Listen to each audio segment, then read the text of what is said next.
আসসালামু আলাইকুম এভরিওয়ান। আজকে আমাদের হাতে যেই ফোনটি রয়েছে এটাকে একটা কিউট ফোন বলা চলে। মডেলটা হচ্ছে পিক্সেলের 6a। মোটামুটি এখন কিন্তু পিওন মার্কেটে এই ফোনটা অফার প্রাইসে পাওয়া যাচ্ছে অ্যারাউন্ড 20,000 টাকার আশেপাশে। বাই দ্য ওয়ে এই ফোনটা এখন এমকে মোবাইল পয়েন্টে পাওয়া যাচ্ছে 6 128 জিবি ভেরিয়েন্টটা আপনারা 20,000 টাকায় পেয়ে যাবেন তাদের কাছে। সো কিছুদিন আগে কিন্তু পিওন মার্কেটে এই ফোনটার দাম অ্যারাউন্ড 26 27 হাজার টাকা ছিল, বাট এখন কিন্তু আপনারা মাত্র 20,000 টাকার আশেপাশেই পেয়ে যাচ্ছেন। মোটামুটি বেশ কিছুদিন এই ফোনটি রাফ অ্যান্ড টাফ ব্যবহার করার পরে ফাইনালি আজকে আপনাদের সামনে এই ফোনটির যে ইউজার এক্সপিরিয়েন্স সেটা শেয়ার করব, যে এই 2025 সালে এসে অ্যারাউন্ড 20,000 টাকায় এই ফোনটা পিওন মার্কেটে আপনার কেনা উচিত হবে কিনা সেটাই জানতে পারবেন আজকের ভিডিওটি শেষ করলে। সো ভালো লেগে থাকলে like comment share and subscribe করে পাশে থাকবেন। বেশি কথা না বলে চলুন ভিডিও শুরু করা যাক। ফার্স্ট অফ অল ফোনটি হাতে নিয়ে আপনি বেশ কমফোর্টেবল এবং একটা হচ্ছে প্রিমিয়াম ফিল করবেন, বিকজ এই ফোনটার ওজন হচ্ছে 178 গ্রাম। ফোনটা খুবই হ্যান্ডি, খুব একটা বড়ও না আবার ছোটও না, একদম পারফেক্ট একটা শেপ যা হাতে ধরে বেশ কমফোর্টেবল লাগে। তার সাথে ফোনটিতে কিন্তু অ্যালুমিনিয়াম ফ্রেম এবং তার সাথে প্লাস্টিক ব্যাগ ব্যবহার করা হয়েছে। তার সাথে ডিজাইনটাও কিন্তু খুবই ইউনিক। পিক্সেলের 6 থেকেই মোটামুটি তাদের ডিজাইন ল্যাঙ্গুয়েজটা চেঞ্জ হয়েছিল এবং এটাও কিন্তু তার মধ্যেই পড়ছে। ফোনটিতে আপনারা পেয়ে যাচ্ছেন সেকেন্ডারি নয়েজ ক্যান্সেলেশন মাইক, তবে থাকছে না 3.5mm অডিও জ্যাকের সুবিধা। তার সাথে এই ফোনটিতে কিন্তু আপনারা একটা ফিজিক্যাল সিম ব্যবহার করার সুযোগ পাচ্ছেন। বাই দ্য ওয়ে এইখানেই আপনাদের মাঝে একটা জিনিস শেয়ার করে রাখি, যে পিক্সেল ফোন কিনতে গেলে সর্বপ্রথমেই আপনারা যেই প্রবলেমটা নিয়ে মাথা ঘামান সেটা হচ্ছে নেটওয়ার্ক ইস্যু। বাট এই ফোনটাতে স্টিল আমাদের সিম লাগানো রয়েছে অ্যান্ড আমরা বেশ কিছুদিন এই ফোনটা ব্যবহার করেছি। মোটামুটি ইনডোর আউটডোর মার্কেট সব জায়গাতেই ব্যবহার করে দেখেছি। আমরা কিন্তু এখন ঢাকায় যেই রকম পরিস্থিতিতে রয়েছি, সো আমাদের আশেপাশে অন্তত ফিজিক্যালি নেটওয়ার্কের কোনো প্রবলেম নেই। তো সেক্ষেত্রে আমি এই ফোনটিতে কিন্তু খুব একটা নেটওয়ার্ক ইস্যু দেখিনি। নেটওয়ার্ক একদম পারফেক্টলি ছিল। অ্যান্ড বলা বাহুল্য যে এই ফোনগুলোতে আসলে পিক্সেলের যেই মডেলগুলো রয়েছে এগুলোতে সবগুলোতে যে নেটওয়ার্ক ইস্যু রয়েছে এরকম কোনো ব্যাপার না। তো এই ফোনটা নিয়ে কিন্তু আমরা তেমন কোনো রকম নেটওয়ার্কজনিত ইস্যু পড়িনি। নেটওয়ার্কটা একটু কমে গিয়েছে, বাট একদমই যে কল আসা বন্ধ হয়ে গেছে বা কল আসছে না এরকম কোনো ইস্যু কিন্তু আমরা পাইনি এই ফোনটি ব্যবহার করে। সো এখানে নেটওয়ার্ক ইস্যু নিয়ে টোটালি সলিউশন দিচ্ছে এমকে মোবাইল পয়েন্ট। তাদের কাছ থেকে আপনারা পিক্সেলের ফোন নিয়ে যদি 10 দিনের মধ্যে কোনো ম্যাসিভ নেটওয়ার্ক ইস্যুতে পড়েন তাহলে কিন্তু তাদের থেকে সেটা আপনারা চেঞ্জ করে নিতে পারবেন। সো এই সুবিধা কিন্তু তারা অবশ্যই আপনাদেরকে দিয়ে থাকছে। ফোনটির সামনের দিকে আপনারা পেয়ে যাচ্ছেন 6.1 ইঞ্চির একটা ওলেড ডিসপ্লে, যেটা কিন্তু এইচডিআর সাপোর্ট করছে এবং এই ডিসপ্লেটা হচ্ছে একটা ফুল এইচডি প্লাস এবং এখানে আপনারা কর্নিং গরিলা গ্লাস 3 প্রোটেকশন পেয়ে যাচ্ছেন। ফার্স্ট অফ অল এই ডিসপ্লে এক্সপিরিয়েন্সের কথা বললে আমার কাছে মোটামুটি ভালোই লেগেছে। খুব একটা আমি এক্সট্রা কিছু বলবো না, খুব বেশি পাঞ্চি বা ভাইব্রেন্ট বা অনেক কালার বুস্ট আপনারা দেখতে পাবেন না এই ডিসপ্লেতে। সো যেটা কিন্তু অনেকের কাছে আই ক্যাচি মনে হবে না, এই ডিসপ্লেটা একটু ফ্যাকাশে ফ্যাকাশে লাগবে, যেটা কিন্তু আমরা পিক্সেল 6এও দেখেছি বা 6 প্রো এই মডেলগুলোতেও দেখে থাকি। ব্রাইটনেসের কথা বললে ইনডোরে মোটামুটি ঠিকঠাক রয়েছে, তবে আউটডোরে ডিরেক্ট সানলাইট ধরে এর ভিজিবিলিটি নিয়ে একটু আপনাকে স্ট্রাগল করতে হতে পারে।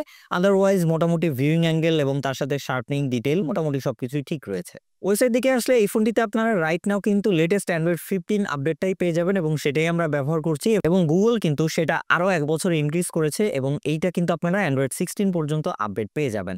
সো বলা যাচ্ছে এখনও যদি আপনারা এই ফোনটি কেনেন আরও 1 বছর কিন্তু আপনারা লেটেস্ট অ্যান্ড্রয়েডের সাথে থাকতে পারবেন। সো ইজিলি এই ফোনটা কিন্তু আরও 2-3 বছর আপনারা একদম নিঃসন্দেহে ব্যবহার করতে পারছেন। এবং ইউজার এক্সপিরিয়েন্সের কথা বলে সেটা কিন্তু বেশ ভালো। এই ফোনটার ডিসপ্লে 60 হার্জ, এখানে কিন্তু 90 বা 120 হার্জের সাপোর্ট আপনারা পাচ্ছেন না, বাট এই ফোনটা ব্যবহার করে কিন্তু আপনি মোটামুটি বেশ ফ্লুয়েন্ট একটা এক্সপিরিয়েন্স পাবেন। এর যে ইউআই সেটা বেশ ভালো অপটিমাইজ এবং এর ট্রানজিশনগুলো একটু স্মুথ। সো দ্যাটস ওয়াই হচ্ছে এটা আপনারা ব্যবহার করে মোটামুটি একটা স্মুথ এক্সপিরিয়েন্স পাবেন। মনে হবে না যে অ্যাকচুয়ালি 60 এফপিএসেরই ডিসপ্লে ব্যবহার করছেন, যেটা কম দামি ফোনগুলোতে আমরা দেখে থাকি। বাই দ্য ওয়ে ফোনটাতে কিন্তু আপনারা LPDDR5 র্যামের পাশাপাশি এখানে 3.1 স্টোরেজ সাপোর্ট পেয়ে যাচ্ছেন। সো যার জন্য কিন্তু এর ইউজার এক্সপিরিয়েন্সও বেশ ফ্লুয়েন্ট। এর যে অ্যাপ্লিকেশন ওপেনিং এবং ক্লোজিং টাইম সেটা কিন্তু খুবই ফাস্ট এবং রেসপন্সিভ ছিল। আমরা খুব একটা ল্যাগ বা ডিলে দেখা পাইনি এই ফোনটি ব্যবহার করে।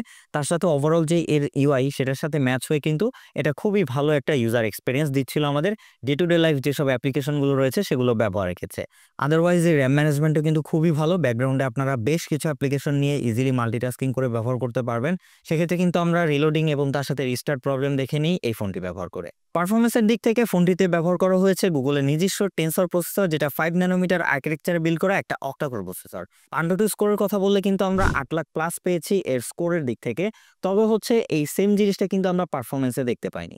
প্রথমত যদি আমরা গেমিং নিয়ে কথা বলি, এই ফোনটা দিয়ে আপনারা পাবজি খেলতে পারবেন। সেক্ষেত্রে হচ্ছে পাবজিতে আপনারা স্মুথে এক্সট্রিম পর্যন্ত পাবেন, মানে 60 এফপিএস, বা স্মুথের পর আপনারা ব্যালেন্সে গেলে দেখবেন সেটা 40 এফপিএস এ চলে আসছে। যদি আমরা স্মুথ এক্সট্রিমের কথাও বলি সেক্ষেত্রেও কিন্তু আমরা দেখেছি যে প্রচুর ফ্রেম ড্রপ এবং তার সাথে ল্যাগের দেখা পাচ্ছিলাম আমরা পাবজিতে।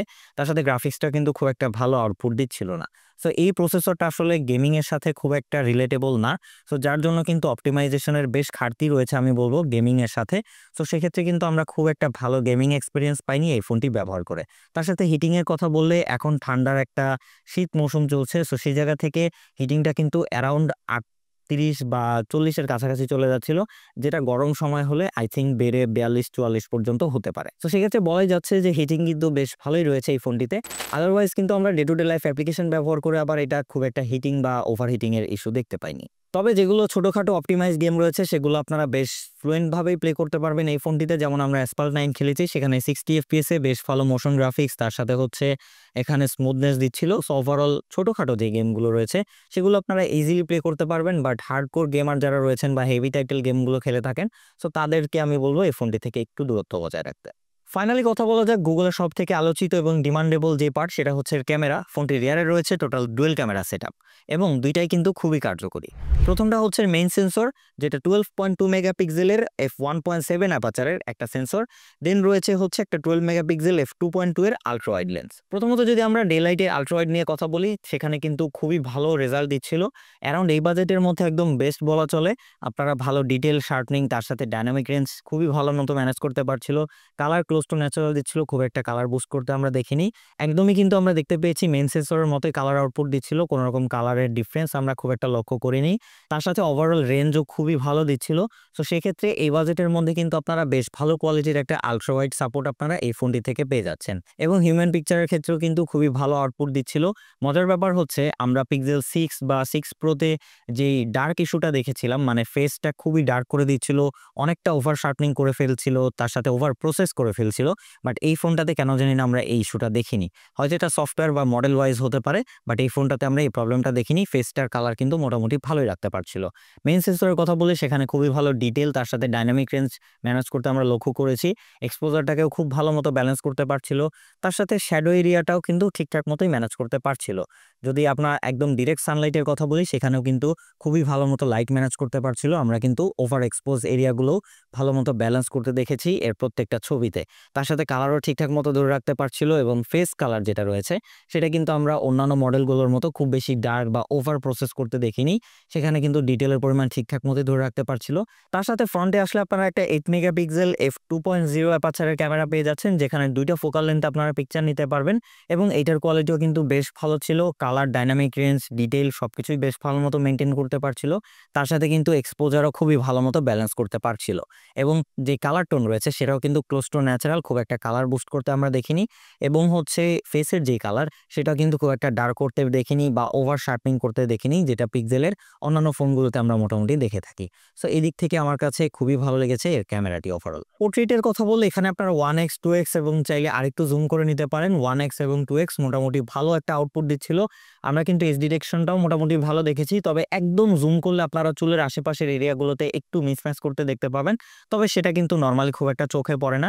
সেক্ষেত্রে আপনারা ডে লাইটে বেশ ভালো মতোই কিন্তু এটা দিয়ে পোর্ট্রেট আউটপুট নিতে পারবেন। 1x 2x মোটামুটি খুবই কোয়ালিটিফুল আউটপুট দিচ্ছিল। তার সাথে হচ্ছে ফেসটাকে আমরা খুব একটা স্মুথ করতে দেখিনি, ডিটেলটাও ঠিকঠাক মতো ধরে রাখতে পারছিল এবং কালার, তার সাথে হোয়াইট ব্যালেন্স এবং হচ্ছে ডাইনামিক রেঞ্জ মোটামুটি সবকিছুই কিন্তু ঠিকঠাক মতোই ম্যানেজ করতে পারছিল। ওভারঅল বেশ ভালো কোয়ালিটির এখানে পোর্ট্রেট আউটপুট পেয়ে যাবেন এই বাজেটের মধ্যে এই ফোনের ক্যামেরা থেকে। তার সাথে এর রাতের স্যাম্পলের কথা বলে সেখানেও কিন্তু আমরা খুবই ভালো পারফরমেন্স দেখেছি এই ফোনটি থেকে এই বাজেটের মধ্যে অন্তত। বিকজ এই রাতের ছবি যে আলট্রা ওয়াইড রয়েছে বা মেইন সেন্সর রয়েছে, দুইটা থেকে কিন্তু আমরা ভালো কোয়ালিটির পিকচার আউটপুট পাচ্ছিলাম। তবে সেখানে যদি আপনি আরেকটু সময় দিতে পারেন, মানে পিক্সেলের যে নাইট মোড রয়েছে সেটা যদি আপনি এনেবল করে ছবি তুলতে পারেন, তাহলে কিন্তু দুর্দান্ত ছবি আউটপুট পাবেন আপনারা এই ফোনের ক্যামেরা থেকে। নাইট মোডটা অন করলে কিছুটা সময় নেয় ছবি তুলতে, তবে সেক্ষেত্রে কিন্তু অনেক ডিটেল, তার সাথে লাইটিং ভালো, খুবই ভালো ছবি আউটপুট পাওয়া যায়, যেটা কিন্তু বেশ ইউজেবল ছবি। তবে হচ্ছে নর্মালি যদি আপনার আলট্রা ওয়াইড দিয়ে তুলেন, সেক্ষেত্রে আমরা দেখতে পেয়েছি যে ডার্ক এরিয়াগুলোতে খুবই বাজে পরিমাণে নয়েজ থাকে এবং যেগুলো লাইট এরিয়া থাকে সেখানে মোটামুটি ঠিকঠাক রয়েছে। তো সেক্ষেত্রে আমি রেকমেন্ড করব যে যদি আপনাদের হাতে সময় থাকে বা আপনারা কিছুক্ষণ স্টিল ধরে রেখে ছবি তুলতে পারেন, তাহলে হচ্ছে আপনারা অবশ্যই নাইট মোডে ছবি তুলবেন। সেক্ষেত্রে কিন্তু আপনারা খুবই ভালো পিকচার আউটপুট পাবেন এই ফোনের ক্যামেরা থেকে। ভিডিওর কথায় আসলে এই ফোনটি থেকে কিন্তু আপনারা খুবই ভালো ভিডিও আউটপুট সাপোর্ট পেয়ে যাবেন। ফোনটির রিয়ার ক্যামেরা দিয়ে আপনারা 4K 60 এফপিএস পর্যন্ত ভিডিও করতে পারবেন এবং ভিডিও কোয়ালিটি কিন্তু খুবই ভালো ছিল, খুবই স্টেবল। তার সাথে ভালো ডাইনামিক রেঞ্জ ম্যানেজ করতে পারছিল, তার সাথে হচ্ছে লাইটিং ম্যানেজ করতে পারছিল, এক্সপোজার কন্ট্রোল করতে পারছিল এবং যে শ্যাডো এরিয়াগুলো রয়েছে সেগুলো কিন্তু খুবই ভালো মতো ম্যানেজ করতে পারছিল। খুব ভালো ডিটেল কিন্তু আমরা এখান থেকে লক্ষ্য করেছি। তার সাথে যেই ডাইনামিক রেঞ্জ রয়েছে সেটাও ঠিকঠাক মতো ম্যানেজ করতে পারছিল এবং এর যে কালার সেটা কিন্তু একদমই ক্লোজ টু ন্যাচারাল দিচ্ছিল। খুব একটা কালার বুস্ট করতে আমরা দেখিনি, একদম ডিরেক্ট সানলাইটেও কিন্তু আমরা ভিডিও করে দেখেছি। তো সেক্ষেত্রে আপনারা এর ভিডিও থেকে কিন্তু রিয়ার ক্যামেরা দিয়ে বেশ ভালো একটা আউটপুট পাবেন এবং এর ফ্রন্ট ক্যামেরায় দুর্ভাগ্যবশত জাস্ট 1080p 30 fps এর সাপোর্ট পাচ্ছেন। খুব একটা স্ট্যাবিলিটি আমরা দেখিনি, তবে হচ্ছে কালার এবং ডিটেল মোটামুটি ঠিকঠাক আমার কাছে লেগেছে। খুব একটা খারাপ বলবো না আমি এই বাজেটের মধ্যে। সো ওভারঅল এর ভিডিও থেকে আমি মোটামুটি ভালোই সাপোর্ট পেয়েছি। বাকিটা হচ্ছে আপনারা যদি কন্টেন্ট ক্রিয়েশন বা হচ্ছে ব্লগ টাইপের কাজেও ব্যবহার করেন সেক্ষেত্রেও কিন্তু ব্যবহার করতে পারেন, তবে ফ্রন্ট ক্যামেরা দিয়ে যদি করতে চান তাহলে আপনাকে মোটামুটি স্ট্যাবিলাইজেশন তার সাথে কোয়ালিটিতে স্যাক্রিফাইস করতে হবে।